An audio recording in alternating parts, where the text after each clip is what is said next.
I think they bought it.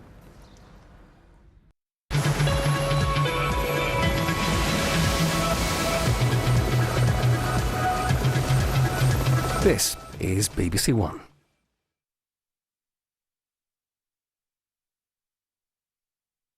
Now, a party election broadcast by the Labour Party.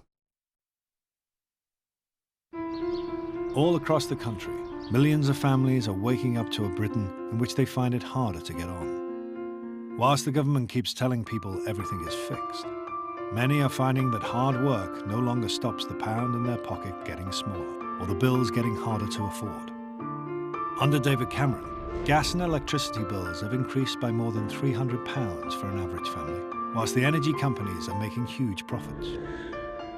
Meanwhile, childcare, not a luxury but an essential for millions of working families, gets harder to find and more expensive. Under David Cameron, the cost of a nursery place has risen 30%, and there are 500 fewer Sure Start centres and 35,000 fewer childcare places. Whilst claiming to be cutting taxes, David Cameron has put up taxes 24 times on hard-working families. His increase in VAT alone has cost the average family £450 by putting up the price of dozens of everyday essentials, a cost of living crisis for many working people. However, there is one group that he does care about. David Cameron's priority has been the most privileged, who have been handed huge tax cuts worth many thousands of pounds every year, while personal debt for ordinary families is rising and their wages continue to be squeezed. And now the Tories are planning another tax giveaway for the top 1% of earners. Thanks to the Liberal Democrats, the average young person is now going to leave university weighed down with more than £30,000 in student debts and loans. Some of them will take more than 20 years to pay it off.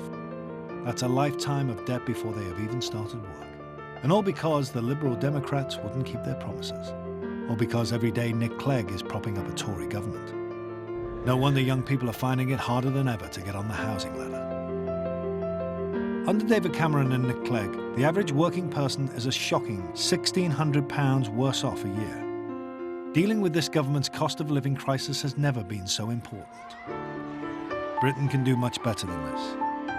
Britain should work for hard-working people, not just a privileged few. Labour will freeze energy bills until 2017 by standing up to rip-off energy companies.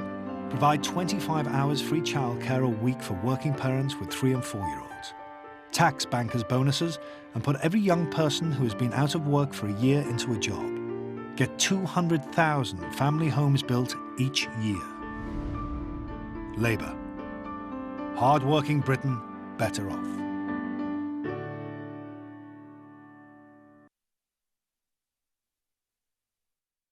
That was a party election broadcast by the Labour Party. Next, it's The One Show with a Brucey bonus. In the land of gods and monsters,